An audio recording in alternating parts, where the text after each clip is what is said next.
ગણપતિ બાપ્પા મોરિયા. તો તમે આ બુક વાંચવા અને સાંભળવા માટે એક્સાઇટેડ છો? તો ચલો જલ્દીથી શરૂ કરીએ. ગુજરાતના એક નાનકડા ગામ શાંતિપુરમાં ગણેશ ચતુર્થીનો તહેવાર ખૂબ જ ઉત્સાહ અને ભક્તિભાવથી ઉજવવામાં આવતો હતો. આખું ગામ આ પવિત્ર તહેવારની તૈયારીઓમાં લાગી ગયું હતું. ઘરોને સાફ કરવામાં આવી રહ્યા હતા, રંગોળીઓ પૂરવામાં આવી રહી હતી અને દરેકના ચહેરા પર એક અનોખો આનંદ છવાઈ ગયો હતો. બાળકોથી લઈને વડીલો સુધી સૌ કોઈ ગણપતિ બાપ્પાના આગમનની રાહ જોઈ રહ્યા હતા. ગામના ચોકમાં એક વિશાળ પંડાલ બનાવવામાં આવ્યો હતો, જ્યાં ગણપતિ બાપ્પાની સુંદર મૂર્તિ સ્થાપિત કરવાની હતી.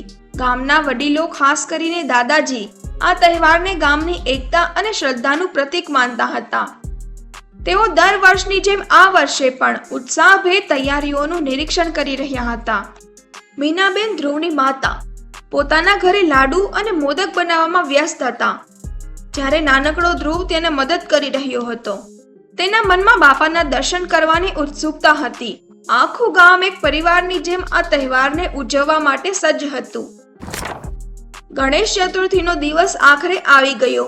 સવાર પડતા જ ગામ લોકો ઉત્સાહભેર પંડાલ તરફ દોડ્યા બાપ્પાનું સ્વાગત કરવા માટે. પરંતુ પંડાલ પહોંચતા જ બધા આઘાત પામ્યા.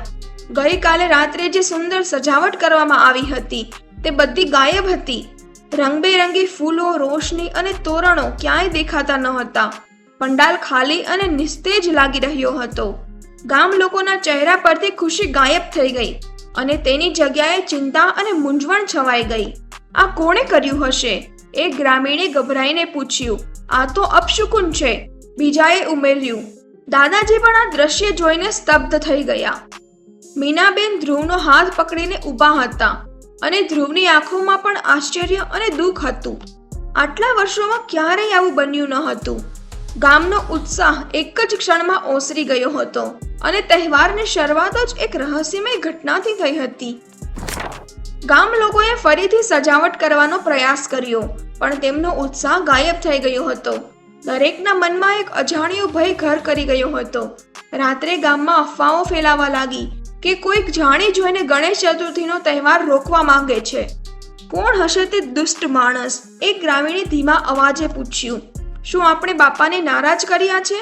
બીજાએ ચિંતા વ્યક્ત કરી. ગામના ચોકમાં ભેગા થયેલા લોકોના ચહેરા પરથી ખુશીના સ્થાને ભય અને શંકા સ્પષ્ટ દેખાતી હતી. દાદાજીએ બધાને શાંત કરવાનો પ્રયાસ કર્યો. આપણી શ્રદ્ધા મજબૂત હોવી જોઈએ. આપણે ગભરાઈશું તો બાપા પણ દુઃખી થશે. પણ તેમની વાતની અસર ઓછી થઈ રહી હતી. તહેવારનો માહોલ ધીમે ધીમે ઝાંખો પડી રહ્યો હતો અને ગામ પર એક અંધકાર છવાઈ ગયો હતો. બીજા દિવસે સવારે ગામ લોકોને વધુ એક આઘાત લાગ્યો.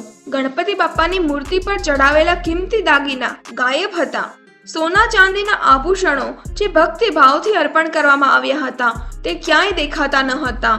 આ વખતે ગામ લોકોનો ભય ચરમ સીમાએ પહોંચી ગયો. આ તો હદ થઈ ગઈ, એક વૃદ્ધ મહિલા રડતા રડતા બોલી. કોઈક આપણા તહેવારને બરબાદ કરવા માંગે છે. ગામ લોકોમાં ગુસ્સો અને નિરાશા વ્યાપી ગઈ. કેટલાક લોકોએ તો તહેવાર રદ કરવાની વાત પણ કરી. દાદાજીએ ફરીથી બધાને સમજાવવાનો પ્રયાસ કર્યો. આપણે હિંમત ન હારવી જોઈએ. બાપા આપણી સાથે છે. પણ તેમના શબ્દો પણ હવે નિરાશાના સાગરમાં ડૂબી રહ્યા હતા. ધ્રુવ, જે આ બધું જોઈ રહ્યો હતો, તેના મનમાં એક વિચિત્ર લાગણી ઉભરી. તે જાણતો હતો કે કંઈક ખોટું થઈ રહ્યું છે અને તેને આ રહસ્ય ઉકેલવું જ પડશે. ગામમાં ગણેશ ચતુર્થીનો ઉત્સાહ સંપૂર્ણપણે ઓસરી ગયો હતો. લોકો પૂજા કરવા આવતા, પણ તેમના ચહેરા પર ખુશીના બદલે ચિંતા અને ભય સ્પષ્ટ દેખાતો હતો. ધ્રુવ આ બધું જોઈને ખૂબ દુઃખી હતો. તેને યાદ આવ્યું કે તેની દાદી હંમેશા કહેતી કે ગણપતિ બાપ્પા ક્યારેય પોતાના ભક્તોને મુશ્કેલીમાં છોડતા નથી. જો આપણે શ્રદ્ધા રાખીશું તો બાપ્પા ચોક્કસ મદદ કરશે. તેની દાદીના શબ્દો તેના કાનમાં ગુંજી રહ્યા હતા. ધ્રુવે મનોમન નક્કી કર્યું કે તે આ રહસ્યનો પર્દાફાશ કરશે. તે માનતો હતો કે કોઈ ગામનો જ વ્યક્તિ આ બધું કરી રહ્યો છે અને તેને શોધવો પડશે. ધ્રુવ નાનો હતો, પણ તેની શ્રદ્ધા અને હિંમત મોટી હતી. તેણે ગામના દરેક ખૂણામાં, દરેક વ્યક્તિમાં કંઈક અજુગતું શોધવાનું શરૂ કર્યું. તેની આંખોમાં એક નવો સંકલ્પ દેખાતો હતો. ધ્રુવે ગુપ્ત રીતે તપાસ શરૂ કરી. તેણે પંડાલની આસપાસની જમીનનું ધ્યાનપૂર્વક નિરીક્ષણ કર્યું. તેને ધૂળમાં એક અસ્પષ્ટ પગનું નિશાન દેખાણું, જે સામાન્ય ગ્રામજનોના પગના નિશાન કરતાં થોડું અલગ હતું. તેણે એ પણ નોંધ્યું કે પંડાલની પાછળના ભાગમાં ત્યાં કેટલાક પાંદડા તૂટેલા હતા અને જમીન પર તાજી માટી હતી. આ કોઈ પ્રાણીનું કામ ન હતું, પણ કોઈ મનુષ્યનું હતું. રાત્રે જ્યારે આખું ગામ સૂઈ રહ્યું હતું ત્યારે ધ્રુવ છુપાઈને પંડાલની આસપાસ નજર રાખતો હતો. તેણે એક વિચિત્ર પડછાયો જોયો જે ઝાડ પાછળથી ડોક્યું કરતો હતો. તે પડછાયો થોડી વાર માટે જ દેખાયો અને પછી અંધકારમાં અદૃશ્ય થઈ ગયો. ધ્રુવનું હૃદય જોર જોરથી ધબકવા લાગ્યું, પણ તેણે હિંમત ન હારી. તેને ખાતરી હતી કે તે સાચા રસ્તે છે. તે રાત્રે ધ્રુવે ફરીથી છુપાઈને જોવાનું નક્કી કર્યું. મોડી રાત્રે તેણે ફરીથી તે જ પડછાયાને પંડાલ તરફ આવતો જોયો. આ વખતે પડછાયો પંડાલની અંદર ગયો અને બાપાની મૂર્તિ તરફ હાથ લંબાવ્યો. ધ્રુવનું હૃદય મોટેથી ધબકવા લાગ્યું. તેણે હિંમત કરીને ઝાડ પાછળથી બહાર આવીને અવાજ કર્યો, કિશોર કાકા, તમે આ શું કરી રહ્યા છો? પડછાયો થીજી ગયો. તે બીજું કોઈ નહીં પણ ગામનો કિશોર હતો, જે તેની ઈર્ષ્યા અને લોભ માટે જાણીતો હતો. કિશોર આઘાત પામ્યો. તેના હાથમાં ગણપતિ બાપાના દાગીના હતા, જે તેણે ફરીથી ચોરવાનો પ્રયાસ કર્યો હતો. ધ્રુવની આંખોમાં ગુસ્સો ન હતો, પણ દુઃખ હતું. આ બધું તમે જ કર્યું છે, ખરું ને? ધ્રુવે પૂછ્યું. તેનો અવાજ ભલે નાનો હતો, પણ તેમાં દ્રઢતા હતી. કિશોર પકડાઈ ગયો હતો. તેણે માથું નીચું નમાવી દીધું અને તેની ભૂલ સ્વીકારી. તેણે કબૂલ કર્યું કે તે ગામ લોકોની ખુશી અને સમૃદ્ધિથી ઈર્ષ્યા કરતો હતો. તેને લાગતું હતું કે ગામના લોકો તેને ઓછું આંકી રહ્યા છે અને તેથી તેણે તહેવારને બરબાદ કરીને તેમનો આનંદ છીનવી લેવાનો પ્રયાસ કર્યો. તેણે દાગીના પણ લોભને કારણે ચોર્યા હતા. ધ્રુવે ધ્યાનપૂર્વક તેની વાત સાંભળી. ધ્રુવને ગુસ્સો ન આવ્યો, પણ દયા આવી.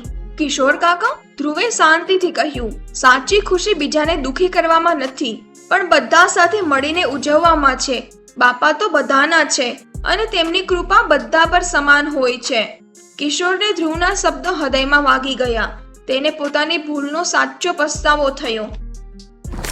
બીજા દિવસે સવારે ધ્રુવે દાદાજી અને ગામના અન્ય વડીલોને બધી વાત કહી. ગામ લોકો આઘાત પામ્યા, પણ રહસ્ય ઉકેલાયું. તેનો સંતોષ પણ હતો. દાદાજીએ કિશોરને બોલાવ્યો. ગામ લોકોએ તેને ગુસ્સાથી નહીં, પણ સમજદારીથી સમજાવ્યો. કિશોર, તારા કાર્યોથી આખા ગામને દુઃખ થયું છે, પણ અમે તને માફ કરવા તૈયાર છીએ. તું ફરીથી અમારા સમુદાયનો ભાગ બની શકે છે, દાદાજીએ કહ્યું. કિશોર ગામ લોકોની ક્ષમાથી ડીપલી મૂવ્ડ થયો. તેણે બધાની માફી માંગી અને ચોરેલા દાગીના પાછા આપ્યા. તેણે પંડાલને ફરીથી સજાવવામાં મદદ કરવાનું વચન આપ્યું. ગામ લોકોએ તેને હૃદયપૂર્વક સ્વીકાર્યો. ધીમે ધીમે ગામમાં ફરીથી ઉત્સાહ અને ખુશીનો માહોલ છવાઈ ગયો. ગણેશ ચતુર્થીનો તહેવાર ફરીથી જીવંત બન્યો. ગામ લોકોએ એકતા અને શ્રદ્ધાથી પંડાલને સજાવ્યો. ગણપતિ બાપ્પાની આરતી ખૂબ જ ભક્તિભાવથી કરવામાં આવી અને આખા ગામમાં ગણપતિ બાપ્પા મોરિયાના નાદ ગુંજી ઉઠ્યા. પ્રસાદ વહેંચવામાં આવ્યો અને બધાએ સાથે મળીને ભોજન લીધું. વિસર્જનની શોભાયાત્રા પણ ભવ્ય હતી, જેમાં ધ્રુવ અને કિશોર પણ સાથે મળીને નાચી રહ્યા હતા. શાંતિપુર ગામના લોકોએ શીખ્યું કે સાચી શ્રદ્ધા ક્ષમા અને એકતામાં રહેલી છે. આખરે શ્રદ્ધા અને એકતા કોઈ પણ અંધકાર પર વિજય મેળવી શકે છે. ગણપતિ બાપ્પાની જય હો. તો આપને ગણપતિ બાપ્પાની આ વાર્તા કેવી લાગી, કમેન્ટ બોક્સમાં જરૂરથી જણાવજો. અને આવી જ અદ્ભુત વાર્તાઓ સાંભળવા માટે ચેનલને અત્યારે જ સબસ્ક્રાઇબ કરી લો, જેથી કરીને આપનાથી એક પણ વાર્તા મિસ ન થઈ જાય. થેન્ક યુ સો મચ મારી આ સુંદર વાર્તા સાંભળવા માટે.